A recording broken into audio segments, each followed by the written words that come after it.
வணக்கம் நேர்களே, மற்றும் ஒரு இனிய காலை பொழுதில் உங்கள் அனைவரையும் பத்திரிகை கண்ணோட்டம் நிகழ்ச்சியினூடாக சந்திக்கின்றோம். இன்று 2021 ஆண்டு மே மாதம் 4ஆம் தேதி செவ்வாய்க்கிழமை.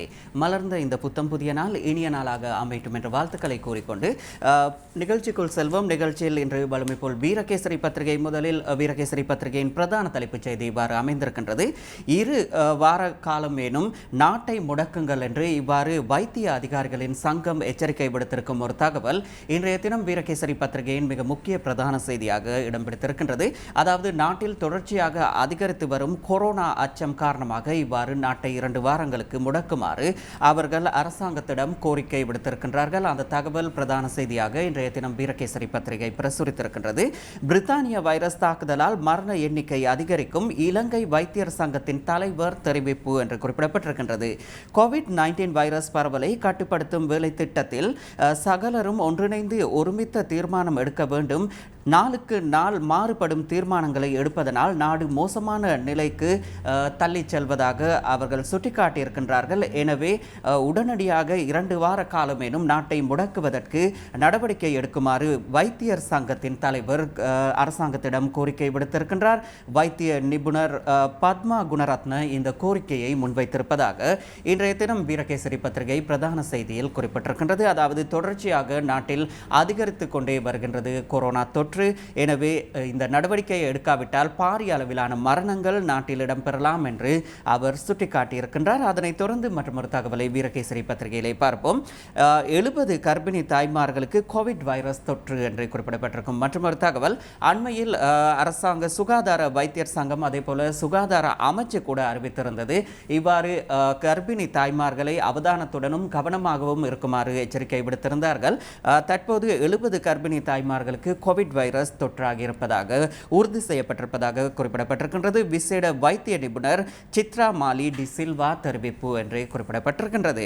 நாட்டில் இதுவரையிலும் சுமார் 70 கர்ப்பிணி தாய்மார்களுக்கு கோவிட் தொற்று ஏற்பட்டுள்ளது. அத்தோடு பிறந்து 1 மாதமேயாகும் குழந்தை உள்ளிட்ட 1 வயதிற்கும் குறைவான குழந்தைகளுக்கும் கோவிட்-19 தொற்று ஏற்பட்டு சிகிச்சைகளுக்கு இவ்வாறு அனுப்பப்பட்டிருப்பதாக குறிப்பிடப்பட்டிருக்கின்றது. எனவே கர்ப்பிணி தாய்மார்கள் மற்றும் குழந்தைகள் மிகவும் அவதானமாக செயற்பட வேண்டும் என்று விசேட வைத்திய நிபுணர் சித்ரா மாலி டி சில்வா தெரிவித்திருக்கின்றார் என்று அந்த தகவல் இவ்வாறு முன்னோக்கி செல்கின்றது. அது இன்றைய தினம் வீரகேசரி பத்திரிகையின் பிரதான முக்கிய செய்திகள். அதனைத் தொடர்ந்து இன்று வெளியாகியிருக்கும் தினக்குரல் பத்திரிகையை பார்ப்போம். தினக்குரல் பத்திரிகையின் பிரதான தலைப்புச் செய்தி, 3வது அலையை தடுக்க அரசு தவறிவிட்டது என்று இவ்வாறு ஒரு குற்றச்சாட்டு முன்வைக்கப்பட்டிருக்கின்றது. ஐக்கிய மக்கள் சக்தியின் நாடாளுமன்ற உறுப்பினர் திஸ்ஸ அத்தநாயக்க இதனை தெரிவித்திருக்கின்றார். கோவிட்-19 பரவலை குறைக்க அரசு முன்னெடுக்கும் சிறந்த நடவடிக்கைகளை ஆதரிப்போம், ஐக்கிய மக்கள் சக்தி தெரிவிப்பு என்று அந்த தகவல் முன்னோக்கி செல்கின்றது. தற்போதைய 3வது அலை அரசாங்கமே பொறுப்பேற்க வேண்டும் என்று அவர் குற்றம் சுமத்தியிருக்கின்றார்.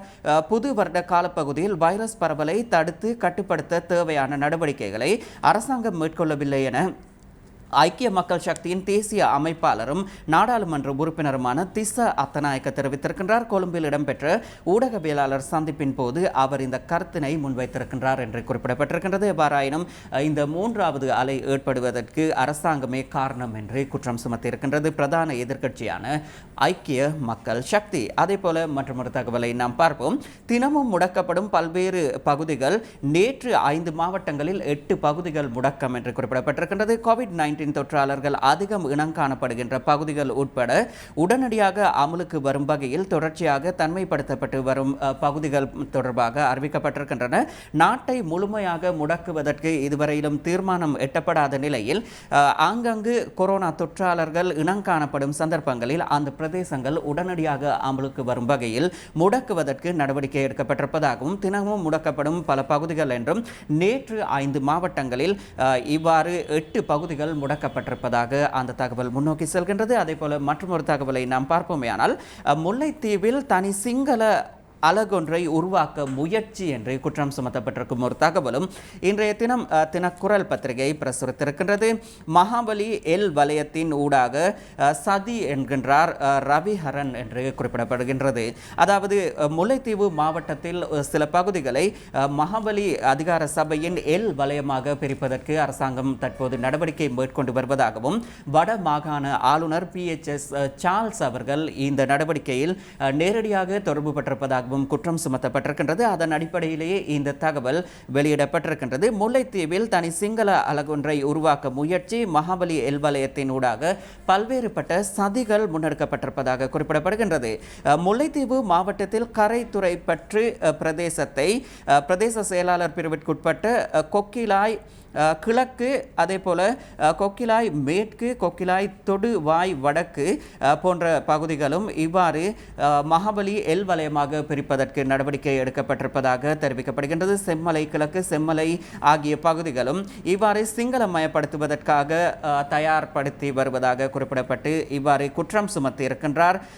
இதனை உடனடியாக நிறுத்துவதற்கு நடவடிக்கை எடுக்கப்பட வேண்டும் என்றும், அவ்வாறு இல்லை என்றால் அது தொடர்பான நடவடிக்கைகளை எடுப்பதற்கு மக்கள் தயாராக இருப்பதாக இவ்வாறு சுட்டிக்காட்டப்பட்டிருக்கின்றது. அது ஒரு முக்கிய செய்தியாக இன்றைய தினக்குரல் பத்திரிகை தனது முக்கிய செய்திகளுள் பிரசுரித்திருக்கின்றது.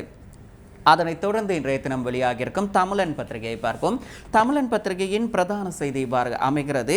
நிலைமை கை மீறி போய்விட்டது, ஆபத்தை தவிர்க்க முடியாது, நாடு முடக்கப்படாயின் விளைவுகள் என்கின்றார் அரச மருத்துவ அதிகாரி என்று குறிப்பிடப்பட்டிருக்கும் ஒரு தகவல். அதாவது அரச மருத்துவ அதிகாரிகள் சங்கம் தொடர்ச்சியாக வலியுறுத்தி வருகின்றது நாட்டை முடக்குவதற்கு. எவ்வாறாயினும் அரசாங்கம் இந்த விடயம் தொடர்பாக கவனம் செலுத்தாமல் இருப்பதாகவே தெரிவிக்கப்பட்டு வருகின்றது. நிலைமை கைமீறி தற்போது போய்விட்டதாகவும் அறிவிக்கப்படுகின்றது. ஆபத்தை தவிர்க்க முடியாது, எனவே உடனடியாக நாட்டை முடக்குங்கள் என்று அரசு வைத்தியர் அதிகாரிகள் சங்கம் இவ்வாறு தெரிவித்திருக்கும் தகவல். கொரோனா தொற்று அச்சுறுத்தல் அதிகரித்துள்ள நிலையில் பாதிக்கப்பட்ட பகுதிகள் உரிய நேரத்தில் முடக்கப்படாமையால் இன்று ஆபத்து எல்லை மீறிவிட்டது. அதனால் நாட்டை முடக்க வேண்டிய நிலைமைக்கு தள்ளப்பட்டுள்ளதாக அரசாங்க மருத்துவ அதிகாரிகள் சங்கத்தின் பிரதி செயலாளர் வைத்தியர் நவீன் டி சொய்சா தெரிவித்திருக்கின்றார். அத்தோடு அரசாங்கம் உரிய நேரத்தில் உரிய முடிவுகளை எடுக்க வேண்டும் என்றும், அவ்வாறு முடிவுகளை எடுக்காவிட்டால் மோசமான நிலைக்கு நாடு தள்ளப்படும் என்றும் அவர் சுட்டிக்காட்டியிருக்கின்றார். நேற்றைய தினம் கொழும்பில் இடம்பெற்ற ஒரு ஊடகவியலாளர் சந்திப்பின் போது அவர் இந்த கருத்தினை முன்வைத்திருக்கின்றார். அதே போல மற்றொரு தகவலை தமிழன் பத்திரிகையிலே பார்ப்போம். நோயாளர் உயிரிழப்பு எண்ணிக்கையை மூடி மறைப்பதற்கு அரசாங்கம் முயற்சி என்ற ஒரு குற்றச்சாட்டு. திஸ்ஸ அத்தநாயக்க இந்த குற்றச்சாட்டினை முன்வைத்திருக்கின்றார். அதாவது ஐக்கிய மக்கள் சக்தியின் நாடாளுமன்ற உறுப்பினர் திஸ்ஸ அத்தநாயக்க இதனை நேற்று இடம்பெற்ற ஒரு ஊடகவியலாளர் சந்திப்பின் போது தெரிவித்திருக்கின்றார். கொரோனா தொற்று அச்சுறுத்தலுக்கு மத்தியில் PCR பரிசோதனைகளின் ஊடாக கண்டறியப்படும் நோயாளர்களின் எண்ணிக்கையை குறைத்து காட்டுவதற்கு அரசாங்கம் முயற்சிப்பதாகவும், மரண எண்ணிக்கையையும் அரசாங்கம் மூடி மறைப்பதற்கு முயற்சிப்பதாகவும் ஐக்கிய மக்கள் சக்தியின் நாடாளுமன்ற உறுப்பினர் திஸ்ஸ அத்தநாயக்க தெரிவித்திருக்கின்றார். எதிர்க்கட்சித் தலைவர் அலுவலகத்தில் நேற்று இடம்பெற்ற ஊடகவியலாளர் சந்திப்பின் போது அவர் இதனை தெரிவித்திருக்கின்றார். அதனைத் தொடர்ந்து இன்று வெளியாகியிருக்கும் தமிழ் மிரர் பத்திரிகையை பார்ப்போம். கொரோனா தடுப்பூசி ஏற்றப்பட்டு 9.5 லட்சம் பேர் யார் என்று இவ்வாறு ஒரு கேள்வி எழுப்பப்பட்டிருக்கின்றது. 6 லட்சம் பேருக்கு தடுப்பூசி இல்லை என எதிர்க்கட்சி குற்றச்சாட்டு என்று குறிப்பிடப்பட்டிருக்கின்றது. இந்தியாவிலிருந்து இலங்கைக்கு கிடைத்த 13 லட்சம் ஆஸ்ட்ராசெனேகா தடுப்பூசிகளின் 9.5 லட்சத்தை முதற்கட்டமாக அரசாங்கம் ஏற்றியுள்ளதால் இரண்டாம் கட்ட தடுப்பூசியை ஏற்றுவதில் அரசாங்கம் தற்போது சிக்கலை சந்தித்திருக்கின்றது என ஐக்கிய மக்கள் சக்தி குற்றம் சுமத்தி இருக்கின்றது என்று குறிப்பிடப்பட்டிருக்கும் ஒரு தகவல் இன்றைய தினம் இவ்வாறு பிரதான செய்தியாக தமிழ் மிரர் பத்திரிகை பிரசுரித்திருக்கின்றது. அந்த 9.5 லட்சம் யாருக்கு ஏற்றப்பட்டது என்ற விடயம் தொடர்பாக ஐக்கிய மக்கள் சக்தி கேள்வி எழுப்பியிருக்கின்றது. அதற்கு அரசாங்கம் உரிய பதில் வழங்க வேண்டும் என்றும் குறிப்பிடப்பட்டிருக்கின்றது. 6 லட்சம் பேருக்கு தடுப்பூசிகள் இல்லை என எதிர்க்கட்சி தற்போது குற்றம் சுமத்தியிருக்கின்றது. எனவே எதிர்வரும் காலங்களில் இந்த விடயங்கள் தொடர்பாக அரசாங்கம் கவனம் செலுத்த வேண்டும் என்றும், அரசாங்கம் இதற்கு உடனடியாக நடவடிக்கை எடுக்க வேண்டும் என்றும் ஐக்கிய மக்கள் சக்தி தெரிவித்திருக்கும் ஒரு தகவல் இன்றைய தினம் தமிழ் மிரர் பத்திரிகையின் முக்கிய செய்தியாக இடம் பிடித்திருக்கின்றது. அதே போல மற்றொரு தகவலை தமிழ் மிரர் பத்திரிகையிலே பார்ப்போமேயானால், டிசம்பருக்குள் புது அரசியல் அமைப்பு என்று இவ்வாறு ஒரு தகவல் வெளியிடப்பட்டிருக்கின்றது. அதாவது தொடர்ச்சியாக ஆளும் கட்சியினர் நாட்டின் அரசியல் அமைப்பை மாற்றி அமைக்க வேண்டும் என்று குரல் கொடுத்து வருகின்றார்கள். எவ்வாறாயினும் 1978ஆம் ஆண்டு இலங்கையில் அறிமுகப்படுத்தப்பட்ட JR ஜெயவர்தன ஜனாதிபதியின் அரசியல் அமைப்பை தற்போதும் காணப்படுகின்றது. எனவே இந்த அரசியல் அமைப்பை முழுமையாக மாற்றியமைக்க வேண்டும் என்று பல்வேறுபட்ட தரப்பினர் குறிப்பிட்டு வரும் நிலையில் டிசம்பருக்குள் புது அரசியல் அமைப்பு என்று இவ்வாறு கல்வி அமைச்சர் ஜெல் பீரிஸ் தெரிவித்திருக்கின்றார்கள். உத்தேச வரைவு ஜூனியில் சமர்ப்பிக்கப்படும் என்கின்றார் GL என்று குறிப்பிடப்படுகின்றது. இவ்வாண்டு டிசம்பர் மாதத்திற்குள் உத்தேச புதிய அரசியல் அமைப்பு நடைமுறைப்படுத்தப்படும் என்று தெரிவித்த கல்வி அமைச்சர் GL பீரிஸ் அவ்வரசியல் அமைப்புக்கான வரைவை எதிர்வரும் ஜூன் மாதத்தில் அரசாங்கத்திடம் சமர்ப்பிக்க நிபுணர் குழு நடவடிக்கை எடுத்து வருவதாக தெரிவித்திருக்கின்றார். அதுவும் ஒரு முக்கிய செய்தியாக இன்றைய தினம் தமிழ் மிரர் பத்திரிகை பிரசுரித்திருக்கின்றது. அதனைத் தொடர்ந்து இன்று வெளியாகியிருக்கும் தினகரன் பத்திரிகையை பார்ப்போம். தினகரன் பத்திரிகையின் பிரதான தலைப்புச் செய்தி இவ்வாறு அமைகிறது. நாட்டிற்குள் சட்டவிரோதமாக உட்பிரவேசிப்பதை தடுக்க இலங்கை கடற்பிரதேசத்தில் பாதுகாப்பு ஏற்பாடுகள் தீவிரம் என்று குறிப்பிடப்பட்டிருக்கின்றது.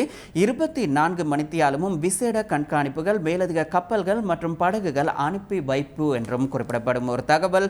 வெளிநாட்டு மீனவர்களுடன் தொடர்பை பேண வேண்டாம் என கடற்படை அறிவுரை என்று குறிப்பிடப்பட்டிருக்கின்றது.